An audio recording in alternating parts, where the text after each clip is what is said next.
Ngayon po ay Friday ng ika-7 linggo ng muling pagkabuhay at ang mabuting balita ng Panginoon ayon kay San Juan. Papuri sa iyo, Panginoon. Pagkakain nila, tinanong ni Jesus si Simon Pedro, Simon, anak ni Juan, mahal mo ba ako ng higit kaysa mga ito? Opo, Panginoon. Alam ninyong mahal ko kayo. Tugon niya. Sinabi sa kanya ni Jesus, pakainin mo ang aking mga maliliit na tupa. Muli siyang tinanong ni Jesus, Simon, anak ni Juan, mahal mo ba ako? Sumagot si Pedro, Opo, Panginoon.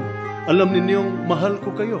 Sinabi ni Jesus, alagaan mo ang aking mga tupa.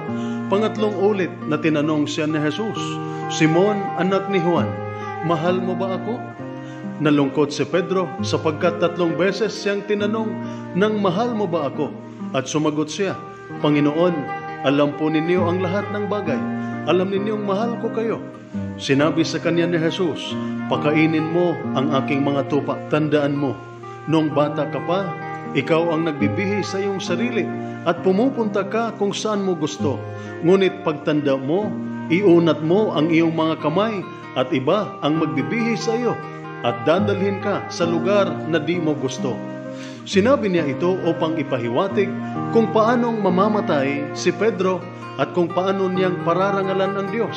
Pagkatapos, sinabi sa kanya ni Jesus, sumunod ka sa akin. Ang mabuting balita ng ating Panginoon. Pinupuri ka namin, Panginoong Hesukristo. Paano po ba natin may pahayag ang ating pag-ibig sa Diyos? Araw-araw, maaari po nating maipadama at maipakita ang ating pagmamahal sa Diyos sa pamamagitan ng ating pagpupuri at pagpapasalamat sa Kanya sa ating mga dasal at pagsamba. Maipakita din natin ang ating pag-ibig sa Diyos sa pamamagitan ng pagsunod sa Kanyang mga utos. Sa mabuting balita, tinanong ni Jesus si Simon Pedro kung iniibig ba siya nito. At ang tugon po ni Simon Pedro ay, Opo, Panginoon, iniibig po kita. At sinabi ni Jesus sa kanya, alagaan, ingatan at pakainin mo ang aking mga tupa. Dito, naintindihan natin na ang ating pag-ibig kay Jesus ay maaari din nating maipahayag at maipakita sa pamamagitan ng pag-iingat ng Kanyang sambayanan. Magagawa natin ito sa pamamagitan ng ating taos-pusong paglilingkod sa mga taong ipinaubaya ng Panginoon sa ating pangangalaga, ang ating mga mahal sa buhay, ang ating kapwa, at lalo na ang mga taong mas higit na nangangailangan ng ating tulong. Mayroon pong nagsasabing wala tayong ginawang mahalaga dito sa mundo, maliban lamang kung ito ay may kaugnayan at tungkol sa pag-ibig sa Diyos at sa mga taong Kanyang nilikha. Ito po ang salita ng Diyos, ang ating gabay.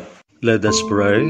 Lord God, Almighty Father, Creator of mankind and author of peace, those who take refuge in you will be glad and forever will shout for joy. Protect our soldiers as they discharge their duties. Protect them with the shield of your strength and keep them safe from all evil and harm. Grant them courage and hope. May they ever experience your firm support, gentle love, and compassionate healing. Be their constant companion and their refuge in every adversity. Be their power and protector, leading them from darkness to light. May the power of your love enable them to return home in safety, that with all those who love and care for them, they may ever rejoice and praise you for your loving care. We ask this through Christ our Lord. Amen. Mary, Queen of Peace, pray for us. Saint Michael the Archangel, pray for us. Saint Ignatius of Loyola, pray for us. At sumainyo at sa inyong pamilya ang pagpapala ng makapangyarihang Diyos, Ama, Anak at Espiritu Santo. Amen.